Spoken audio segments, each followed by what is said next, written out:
ఇంకా వెనక్కి ఎందుకు చూస్తున్నావు? దేవుని నమ్ముకున్నావు కదా, ముందుకే వెళ్ళాలి, ముందుకే వెళ్ళాలి. ముందు ఏమైనా ఉండని. అనుమానాలు సన్మానాలు ఏముండవు. అనుమానాలు ఉంటాయి, అవమానాలు ఉంటాయి, నిందలు ఉంటాయి, కష్టం ఉంటుంది, శ్రమ ఉంటుంది, బాధ ఉంటుంది. దేవుని నమ్ముకుంటే కష్టాలు రావు అని చెప్పేది తప్పుడు బోధ. యేసుప్రభు అలా చెప్పలేదు. ఏం చెప్పారు?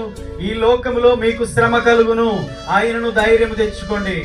నా బిడ్డలు గనక నాకు శ్రమ కలిగింది, నన్ను లోకము వేయాలని చేసింది, నన్ను హింసించింది, మిమ్మల్ని కూడా హింసిస్తుంది. యేసే నమ్ముకుంటే అన్ని శాలువాలు సన్మానాలు కాదు, కష్టాలు, శోధనలు వస్తాయి, నిందలు వస్తాయి, అవమానాలు వస్తాయి. లోకంలో మీకు శ్రమ కలుగుతుందని యేసే చెప్పాడు. మీకు ఏ కష్టం రాదని ఇప్పుడు నాకు కొంతమంది సేవకులు బోధలు వస్తున్నాయి. అవి చాలా స్వీట్గా ఉంటాయి.